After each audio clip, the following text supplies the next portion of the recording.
Great. So again, for the purposes of the recording, we'll be going over Adobe Photoshop Express, which is Adobe's version of photo editing software, and then some additional pieces of software that can be used for editing or creating different graphics or flyers. As just a courtesy for others, please try to save all of your questions until the end of the presentation, or feel free to type them in the chat. Preferably if you message the entire group, unless it's like a very personal question, just so that way if others have the same question, we could just answer it all in one go. So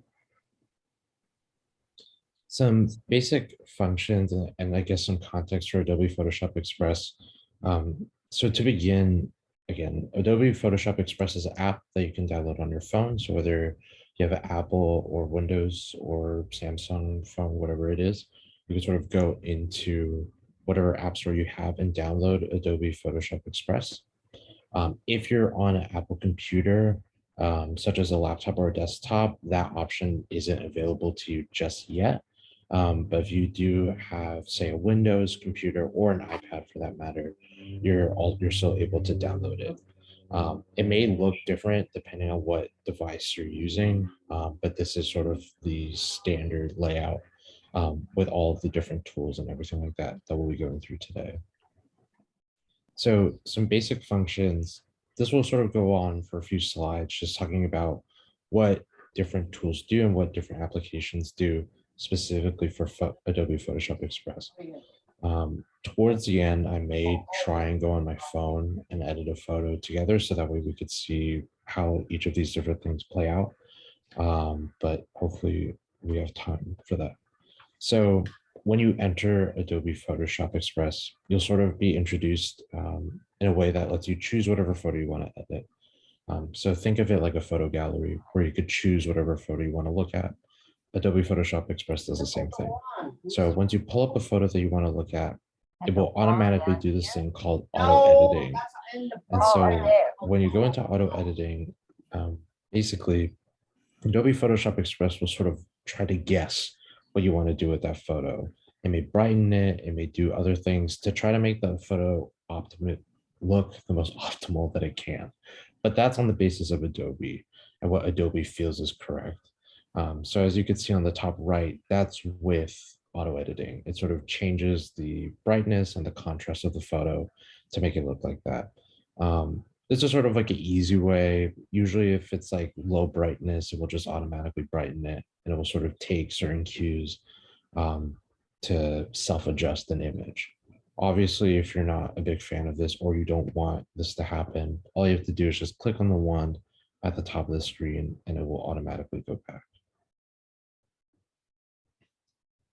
Along with different like social media platforms, Adobe Express has filters, which they call quote unquote looks.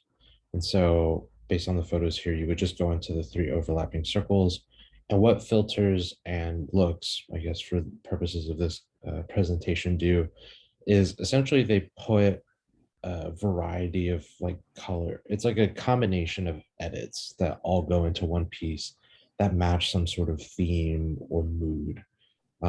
So it may be like high contrast or like a low contrast combined with like high brightness, low brightness, combined with different colors and things like that. Usually for things like this, it's more like experimenting and seeing which one really criticizes to your favor. There are a lot of different options on Adobe Express. So like charm, black and white, moody gray. And as you go through each of them and as you sort of put your photo through the ringer that is all of these filters, you can sort of see how your photo changes and things like that. Again, it's important to note that some of these may be harsher than others.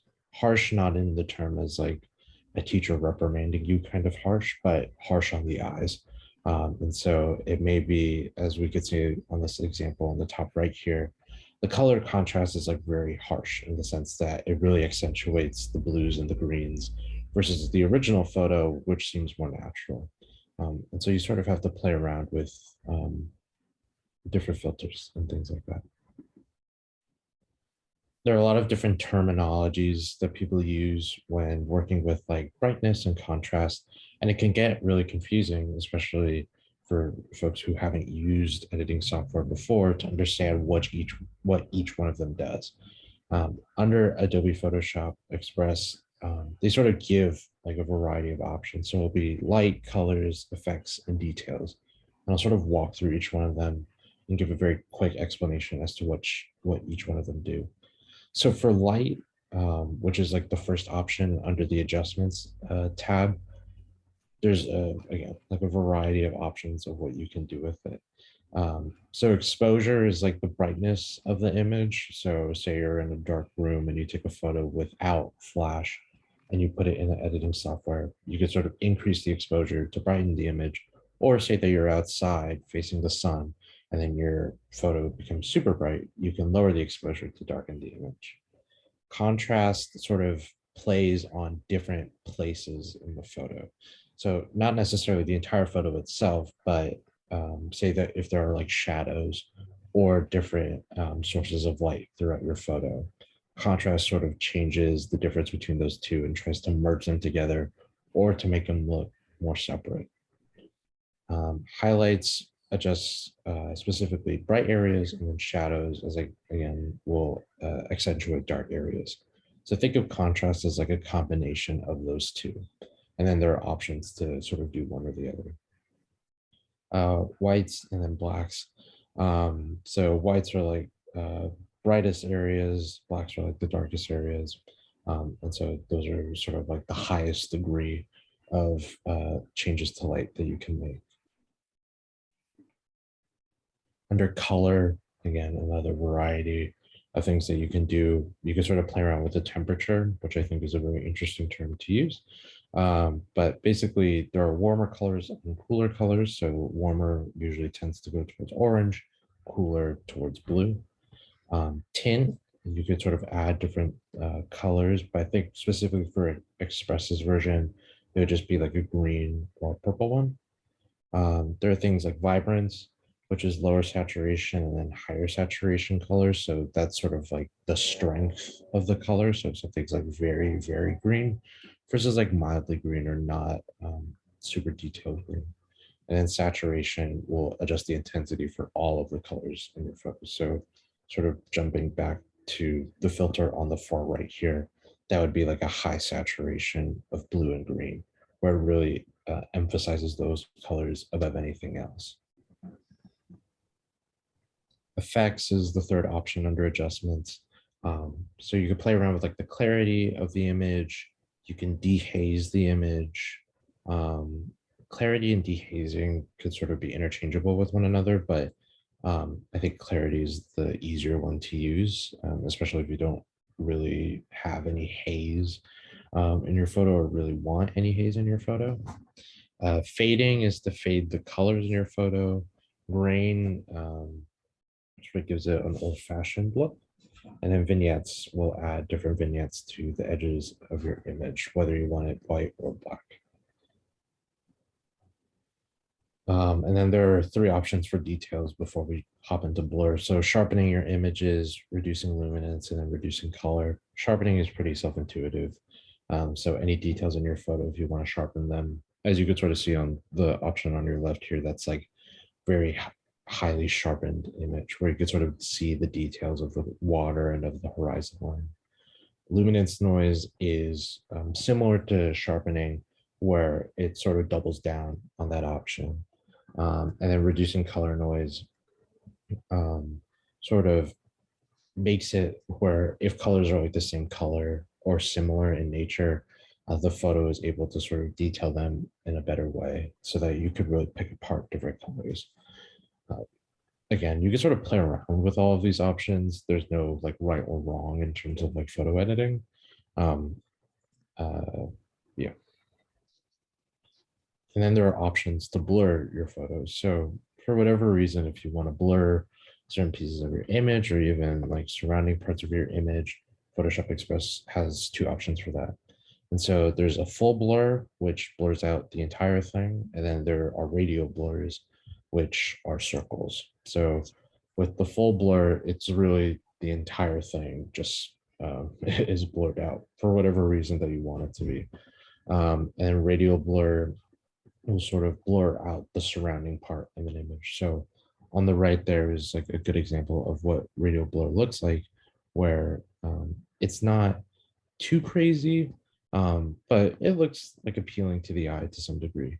Um, and so you could sort of, again, play around with those as well. Again, some other things, cropping and such, sort of allows for you to play around with what you want in the image. So you could sort of make the image focus on certain things or focus on entire things, crop things in, crop things out. And then transforming is more of the perspective of the image itself. And so you could have a vertical skew or a horizontal skew. So basically what that means is the dimensions of the image that you want to play around with.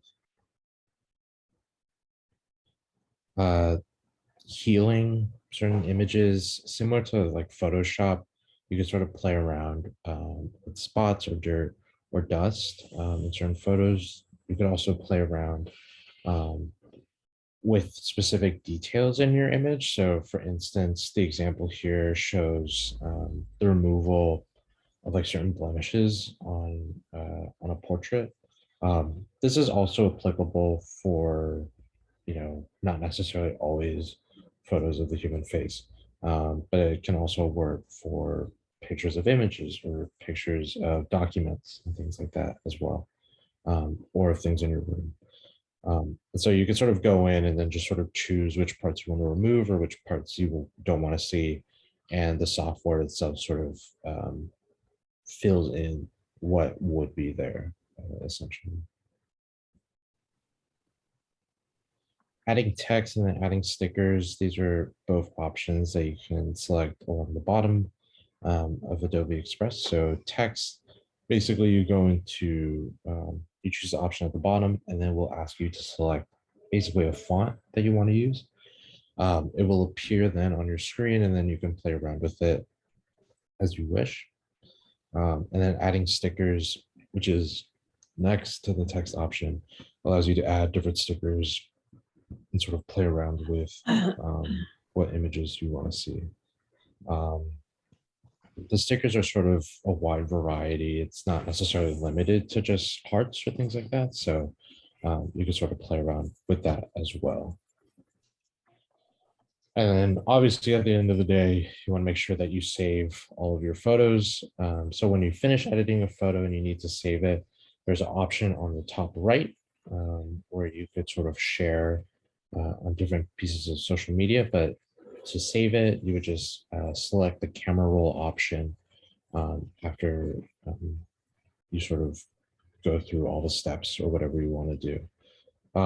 Once it saves onto your camera roll, it will usually override the photo that you already have. So if you want to sort of go back and maybe of best interest to save your photos or to make duplicates of them in the event that you don't really like an edit, or don't save the photo once you're done editing it, and it will just revert back to the original image that you were working with. So that kind of quickly wraps up Adobe Express. Again, I'll sort of try and hop on my phone and run through all of those different options, just so that way we have like a sort of live demonstration. But I'll quickly jump over to Canva and then GIMP or GIMP, which are both other versions of software which are available for all devices. So whether you have Windows or Apple devices, and then for folks who specifically have Apple devices, it can also be used on your desktop or on your phone or iPad, whatever device you have. So Canva is sort of a design tool that's free to use, so you don't have to pay anything for it. Same with Adobe Express and then also GIMP, as we'll talk about later. But essentially, Canva is a design tool that can be used to make really anything under the sun in terms of creative projects. So if you have infographics or invitations or RSVPs, cards, flyers, for really anything, you can sort of go into Canva and make that presentation or whatever design happen. We personally use Canva for a lot of the things that we have here. So the Gerotech logo was made on Canva. a lot of these slides were built on Canva and then transferred over to PowerPoint. And then a lot of the flyers and designs that we use to advertise Gerotech events were also created on Canva.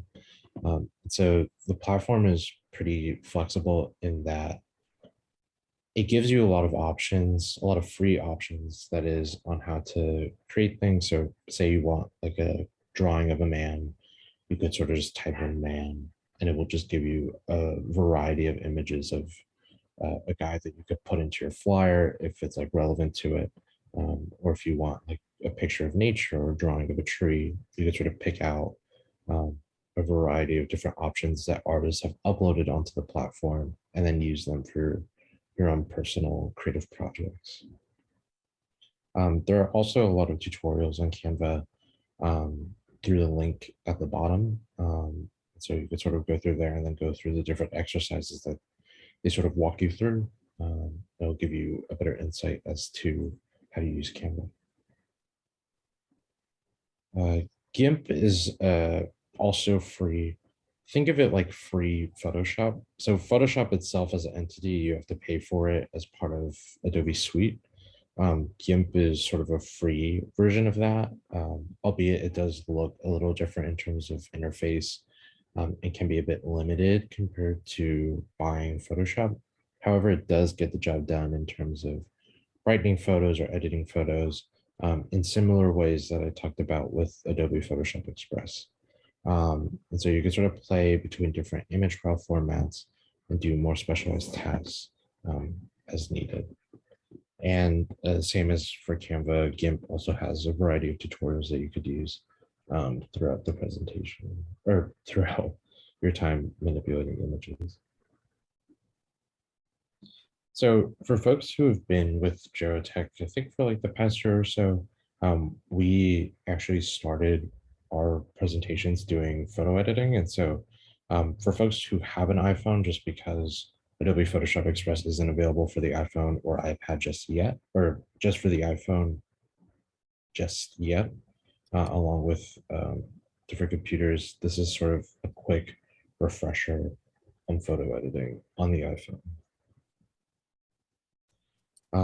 So when you go into an image on your photo gallery, you can click on the top right corner where it says to edit, and it will sort of bring you to a different interface where you can edit photos using different techniques and different tools. And so we'll sort of start off with cropping. So cropping sort of looks kind of like a square that you can rotate around, and it will appear at the bottom of your screen. And when you open up the cropping option, you could cut out unwanted parts by isolating parts of the photos that you do want. You can turn photos. So say you took a picture of something sideways and you want to rotate it 90 degrees, you could do so there, or you could just use the 90-degree option on the bottom left. You could also play around with the dimensions. So if you want an image that's like 2x3 or 3x4, there are like preset options. And say that you don't like any of the edits that you just made, you can just go back and revert back to the original image. And then there are certain filters. So again, similar to Photoshop Express, it has sort of the same feel where it's 3 separate circles overlapping one another. And it will sort of give you, again, options. So like original, vivid, vivid, warm, vivid, cool. These are all free if you have an iPhone. On Photoshop Express, you may have to pay for some of the filters that are down the line. So that's just one of those differences. In terms of brightness, so again, how we talked about brightness earlier with like color saturation, iPhone also has that version. So under light, it sort of plays around with the brightness. So if you go to the far right, that's a very bright photo. If I go to the far left, it sort of dims the photo altogether. You could also go up and down in terms of like the black and whiteness of the photo. And then alternatively, you could play around with like the color in addition to the black and white. Again, there are a lot of options throughout the course of editing on your iPhone that you could just revert back to your original photo without having to worry about um, the changes that you had made prior. So that wraps up this part of the presentation. I'm going to pause our recording real quick. Canva is sort of a way for folks to create different projects as they wish, and then um, basically do whatever under the sun they want to do. And so it will make like suggestions at the beginning if you want to make infographics or logos, Facebook covers, LinkedIn covers, A4 documents, presentations, magazine covers, Instagram posts, so really anything that you could think of that has some sort of creative wit to it. On the digital front, you could sort of build on here. So as you can see, I've built like social media posts on Canva and different things for different projects and for different classes, and had designed, I'll sort of jump into this one, designed this logo for a club by using it.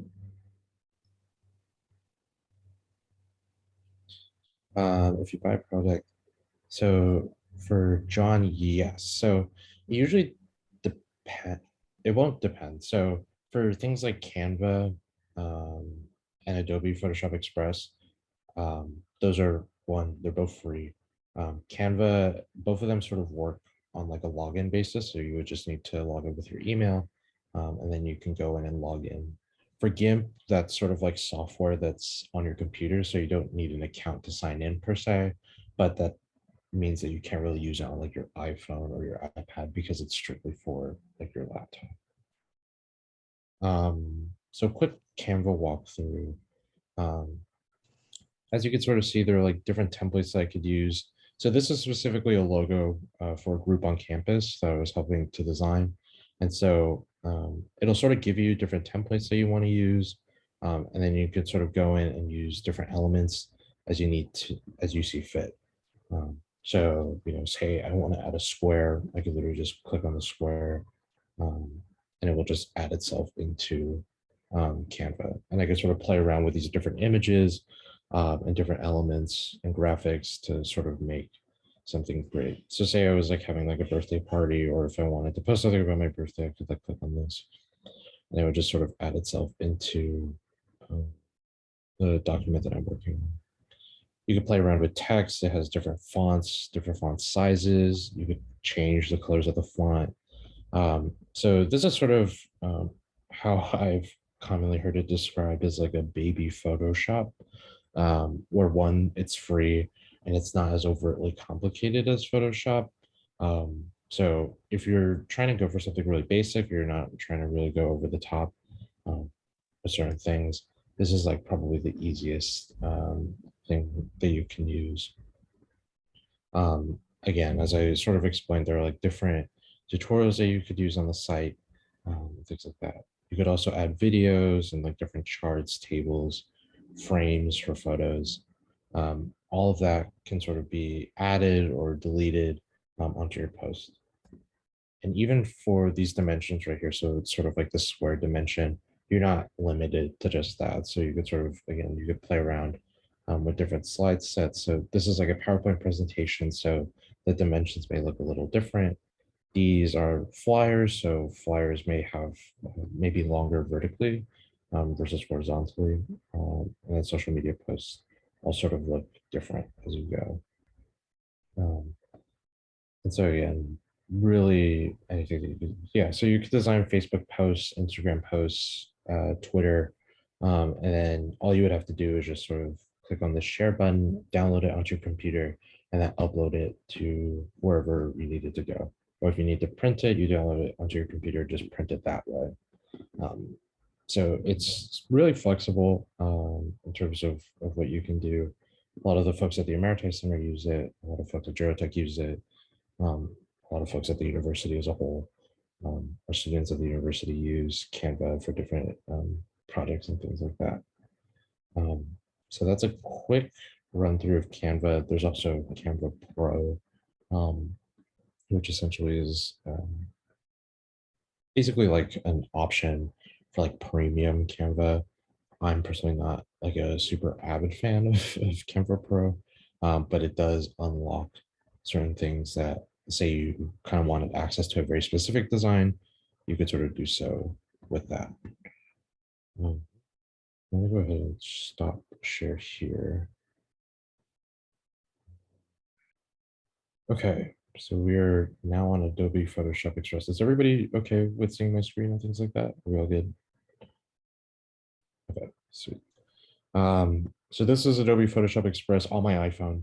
Um, I'll sort of go through a photo that I was editing earlier for my mom because she had asked me to, which is a photo of my dog. So this is my dog. His name is Toby, very cool Maltipoo. And so we'll sort of play around with this image, go through some of the things that we talked about in the PowerPoint presentation, and then we'll jump into the Q&A since we're almost there. So Photoshop Express and then Photoshop Elements. So Photoshop Express is specifically for photos, and then Photoshop Elements, I think, is for like different images or different things as a whole. So being on my iPhone, I'm only limited to the images that are on my iPhone versus Photoshop Elements. If I were to throw something in there from my computer, from like a PNG or like a logo, I can manipulate it from there, or I can manipulate something from scratch versus Express where I kind of need a photo beforehand. Um, so let's sort of just take a quick run through. So again, so for looks, remember looks is similar to filters. And so there are different filters I can add in that sort of change the colors that are in the photo. So like autumn sort of has like an autumn feel. Summer apparently is supposed to have a summer feel. The names don't, I think the names can be a bit confusing at times. So you kind of have to sort of look at them at your own discretion. Um, Again, like winter, misty, they don't really like say like the colors themselves, but they sort of are meant to like bring about a mood or like some sort of attitude. So it seems very meta to try and like decide or like for me to say which filter you should or should not use. Um, but it's sort of again to your own discretion. Adjustments, again, we can sort of play around with the light and like sort of the brightness of the photo, different um, play around with the color. So like the temperature again, warmer means like more orange, cooler usually means blue. So like that, if I make it warmer versus if I make it cooler. And then there are other options under there. So like tint, which is like more purple versus green, vibrance, which is a variety of colors on the rainbow. And saturation is like the strength of those colors. Once we go to effects, again, it goes to like the sharpening and then the clarity stuff. This isn't really a great example, but as I go more towards the left, you could sort of see the photo becoming more hazy in nature, where it's not as, the details aren't as accentuated. So then I'll jump over to the other side where you could sort of see everything a bit more clearer. So I guess a better example of this is like looking at the wood that my dog or my floor. So the floor becomes a bit more hazy here versus here. If I jump all the way, you could really see the details in the fine print. Um, of the floor. Um, the use of elements since they're also Photoshop.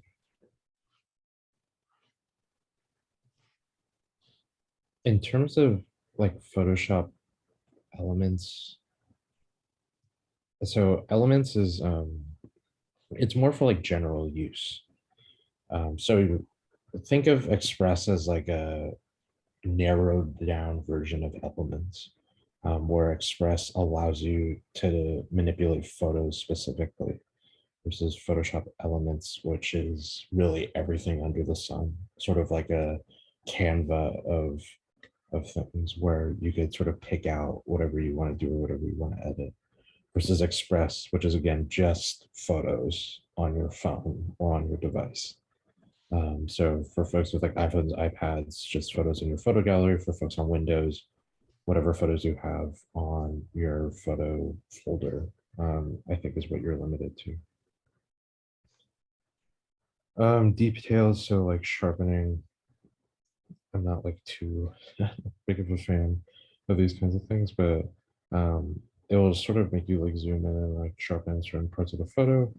You can reduce lumina, which again is like a more stronger version of that, and then reducing color again, sort of same thing. HSL and split tone sort of add different colors, like as I would want them to be there. Again, back to like blurs, so I can sort of play around with different radial blurs. So if I don't want to blur out my dog's face, I blur out everything on the other side, you could sort of see the surrounding parts sort of blur out. And then as I unblur it, you could see it more clearly. And so it's sort of like jumping to and from. If I wanted to blur the entire image, you could sort of see that the entire image blurs and then unblurs.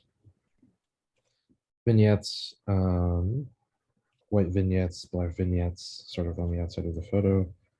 I don't want this to look like a memorial for my dog, so I'll just keep it like that in the middle. Cropping, so if I only want like certain parts of the photo, I can start playing around like that and then easily just undo it. Oh, oh, okay.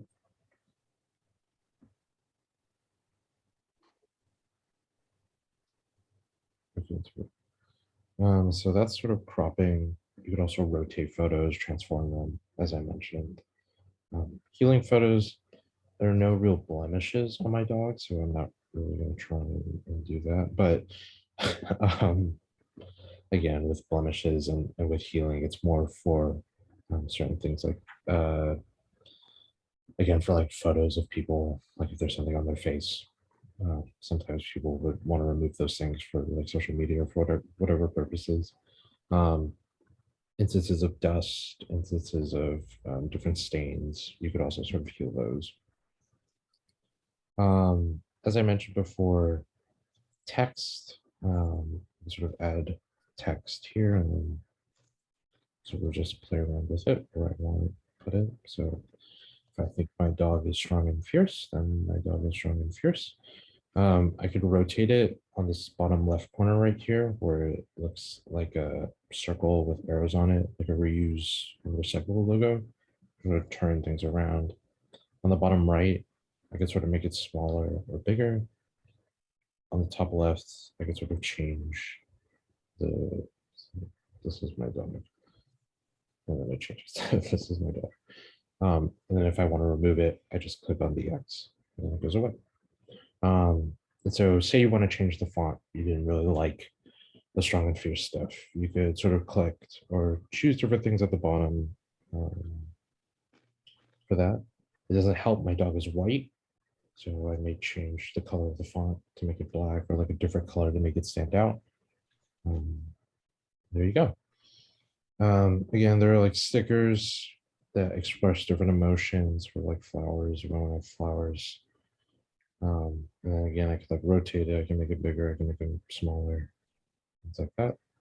And then borders. If I want different borders on my image, I could sort of go there. And then on the bottom left, you can sort of see like the two arrows that are going left and right. Right is like redo, left is undo. And that's sort of a quick walkthrough through Express. And then again, on this little box with like the arrow at the top, I can sort of save photos onto my desktop. Okay, I'm gonna quickly look at questions. So Canva is free. There is like a premium version of Canva called Canva Pro, which gives you access to like more entities. Let's see who owns Canva. So Canva, I believe, is like an independent company. I don't think they're owned by anyone in particular apart from themselves, and they sort of get all of their items as like free use. So whatever artists put out, and they allow for like other people to use, they can sort of do so. So it's sort of like a worldwide company located specifically in, I think they're in Australia, but they're not like owned by like Microsoft or like Apple. So they just sort of hold on to all of your entities as is.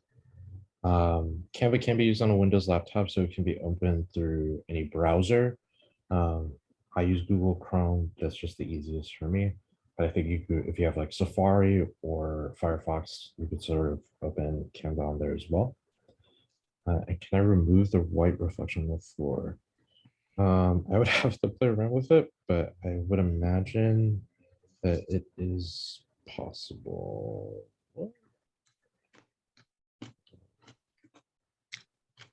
So to like sort of tone down the whites. You could sort of play around with like specifics as well. And sort of like the details, or just like you would just crop it out. Like if I don't really want it, like just limit how much there is. Oop. Okay. Stop my share here. Okay. And then, so after all of that, I appreciate everyone bearing with me. I'm going to go back to the PowerPoint and I just give a quick few final words per the request of Bob. And then we'll jump into Q&A.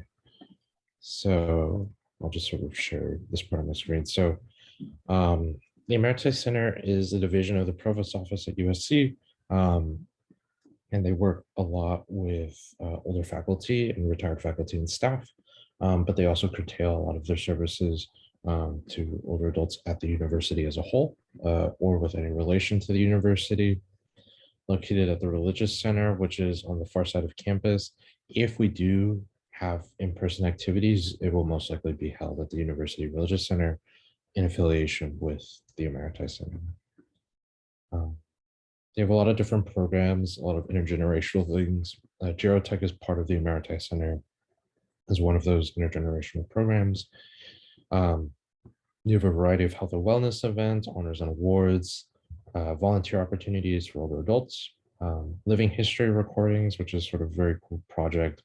I don't know if it's still going on or not, but basically having interviews with folks who witness or experience key campus events from the 1940s up until today, and then other retirement planning activities or resources. They also have work study and internships. This is specifically for students, mentoring for retirees, faculty, and staff, a multicultural fund for any projects or certain events they want to host, and then different publications, usually on retirement and then also on higher education. And so again, Gerotech is sort of with the Emeritus Center. There are also a lot of events that they host, usually online, virtual events, a lot of speaker events as well. And they have their own newsletter and then social media, which is separate from the university and also separate from Half Century Trojans. So if you're interested, I'll leave their information up for probably a minute or so. But while we are here, a quick note, our last presentation of the semester will be in November. I believe Bob will be sending out that information sooner or later, hopefully, and that will be on YouTube. So we did one last semester, like a very brief overview of YouTube. This will be more comprehensive and in-depth, like uploading videos, streaming, things like that. That'll be our last one for this semester, unless something pops up. Yeah, I will now open it up to any questions. If folks got to go, I know we only have like 12 minutes or so. Feel free to go, but if you have any questions, feel free to raise your hand on Zoom or to message something in the chat. I'll hopefully try to get to it as we go.